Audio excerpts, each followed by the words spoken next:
All right, we just recorded it, eating and grabbed some lunch at Corky and Lenny's. Zach's got a freestyle about it.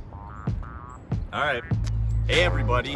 Here comes another head fake. Zach is back with another show of Scott's Take because I'd love to win and I hate to be beaten. So we shot a hot take at the collection by eating.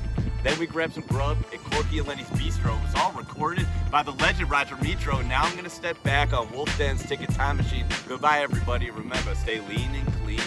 Boom.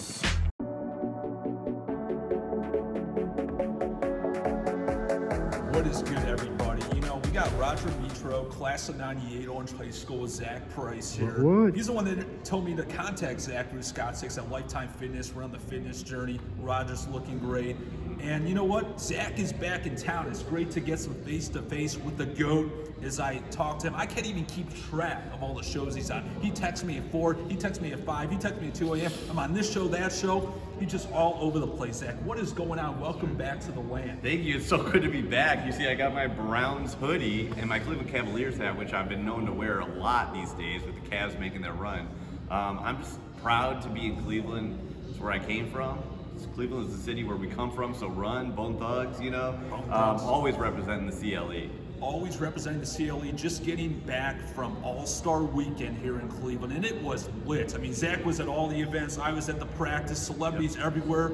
We go from Super Bowl from LA to All-Star Weekend in Cleveland. I mean, it felt like LA this past weekend. Yeah, you know, the stars were everywhere. When I was in Rocket Mortgage Fieldhouse, everyone I looked at was like a selfie. I was just like I saw Dikembe Mutombo as soon as I walked in the arena, go into a seat, little quick finger waggle selfie, stuck his finger up. Rappers, hip hop artists. I saw John King from CNN just strolling the aisles. Everyone was there. I got my seat at the dunk contest, and I was sitting next to Desmond Bane's first cousin. Damn. You know, like the family section. Damn. So everybody. I mean, I could go on and on about who was there. It's a place to be seen. Place to be seen. LeBron had the game-winning shot in that interesting format. I thought it was great, but the dunk contest, Zach, I mean, that was terrible. That was terrible. It was so boring. I was right under the hoop. I finagled my way into a seat right underneath the hoop because, you know, I got to be as close as I can. It's just the way I do. You see what I do at the Nuggets game, Scott. So I got right under the hoop, and I was like, this is the moment I've been waiting for my whole life, from watching Dominique and Jordan back in the day, even Larry Nance in 1985. Like, I remember watching these replays, and so there I am, and the four guys who were in the dunk contest were just like average bench players. And the dunks they were doing were so boring, and they couldn't make any. They would just do take after take after take, and they couldn't even like get the ball to the rim on most of them. And then the ones they did, they would miss. And then finally, when they made a dunk, it was like, okay, what do you want? Like a standing ovation for your 8th try on a dunk that, like, we know LeBron could do, Giannis, Zach LaVine, they could do it in their sleep. So I was so disappointed to be right there, and I'll just be honest, I was disappointed.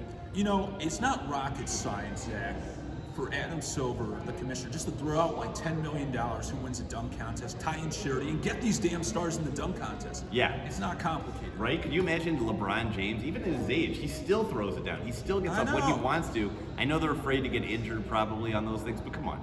Vince Carter, I mean, Michael Jordan, Dominique Wilkins, this is what we remember as kids growing up. The dunk contest is a joke right now. It has to be fixed. It has to be fixed. And let's go right. You're a grad at University of Michigan, Juwan Howard. What is up with that? It was like Malice at the Palace in Wisconsin, in Madison this weekend. Do you think that he deserves to be fired? He got a 5-game suspension. I don't think it's enough. Okay, so my first reaction is he's gone. You know, you cannot, as a head coach, someone who represents the university and represents the players, the alumni, really. I mean, as soon as this happened, I was getting texts, DMs from everybody. What just happened? Why did he do this? I read the full story. He was on a line, let's be honest. You cannot hit another human being, no matter what the situation. It's uncalled for. You know, now I will say that, okay, it was an open hand swipe to an assistant coach. I don't think he's going to get fired. I think they're going to say this was one isolated incident. He is a stand-up guy for the most part. So the 5-game suspension, I think, even was like maybe a little too harsh, but I'm never against punishing someone for throwing a punch at another guy. I don't think they're going to get rid of him, but there's also a lot of rumors Juwan Howard might be coaching in the NBA next year. So we're going to see how that affects this. I think, look, Michigan's probably not going to make the tournament. If they do, it's going to be a Big Ten tournament run. So maybe this will fire up the crew. But other than that, I think it's a lost season for Michigan. They were in odds, because we talk about sports betting. They were number 2 to start the year behind Gonzaga. I am losing money on them. Can't lie about that. I always take Michigan to win it all. I published a book with the Michigan team from 2013. They went to the Final Four with Coach Beeline, and I know what a stand-up guy he was for that team. So very disappointed to see what Juwan did. I'm sure he's remorseful, and we'll hear a lot about this in the coming days and weeks. Absolutely, agree with Zach on that. Let's get back to your wheelhouse, sports betting, sports gambling. You don't seem to lose. When I'm over in PA or over in West Virginia, I just go with your picks. I don't lose. What is going on? How much money did you make this past weekend over All-Star? So over All-Star Weekend, man, so first of all, Scott, I hate losing money. I know you And I don't bet when I don't have an edge. So I'm usually looking in Colorado at all the bonuses and the boosts they're giving. What can I start with there? And so they had some All-Star bonuses. I didn't even bet on the three-point contest or dunk contest. I just had no clue. On my show, the Denver Sports Betting Show, we gave out Karl Anthony Towns 12 to 1 odds. Yes, you did. The longest shot in the three-point contest just because he's a set shooter. He just sits there and he goes like this versus, Zach LaVine or Trae Young. They're jumping every time they shoot. You lose time in the contest. You expend energy. Karl Anthony Towns, a 7-footer, just stroking it. I didn't really think he could win it, but he did. I had the front row seat for that. The dunk contest, look, I didn't even know these guys. I'd never seen them dunk. I'm not going to put my hard-earned money where I don't know anything. And then, of course, the All-Star game. I knew Team LeBron had to win that game. The spread was 5.5. I'm a money line guy. I didn't even take it. I was just there for the show, but I did have money on LeBron to win MVP. Coming back to Cleveland, he hit the game winner. He missed too many three-pointers though, and a lot of his passes to other guys, they were missing shots, so his assist number wasn't high enough. Lost a little bit on the LBJ MVP. Who cares, man? I loved it. Gambling's all about having fun with sports. I had no problem losing a couple of bucks on the LeBron MVP over the All-Star break. Gotcha. Steph Curry ended up being the MVP guy. Couldn't miss from three wherever you. The turnaround, that was just absolutely unbelievable. That was like a Scott Freeman, David Price shot back in the days, a younger brother. That's we right. Were playing back in the day. That's right. To end it, a couple picks. Who's winning the college national championship in basketball? March Madness around the corner. And who's winning the Masters? Okay, so we'll do college basketball. That's around the corner. The Final Four. Look, Gonzaga, it's hard to go against them. Now, I had Gonzaga going all the way last year. They lost in the finals. Baylor surprised even me.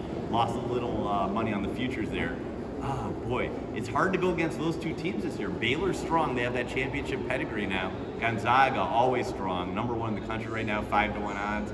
I also like a team called Michigan State. Coach Izzo. I don't know where they're ranked right now. I don't follow college like I do the NBA, but I never count them out. When the tournament starts, throw out those seeds. Those seeds don't matter. Coach Izzo, Michigan State, I want to see them get to the Final Four. And then Coach K, could be his last year. It is his last year.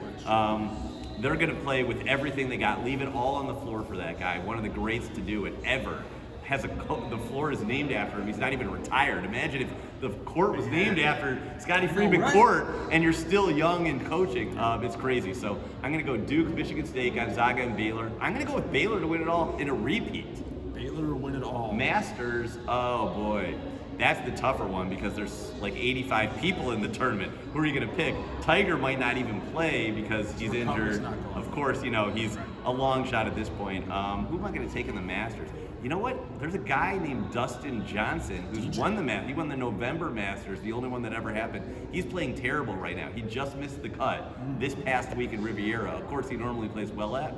I like going with buying low. So I'm going to look for Dustin Johnson's odds now that he missed the cut. I'm going to put a bet on him in this week and then wait for April to come around where I know he'll be ready. Maybe I could get him at over 20 to 1, maybe a 25 to 1 shot to win the Masters. I like it. So DJ to win the Masters, Baylor to win the national championship. That is all. We are about to go grab some Jewish deli, Corky and Lenny's down the street. So I'll let you say the tagline to end it. Tagline. Oh, stay lean and clean. Lean and clean. Roger Mitro, producer of this content, is saying lean and clean. We all are. Have a fantastic day. We'll talk with Zach soon. Great to see him in the land. Lean and clean.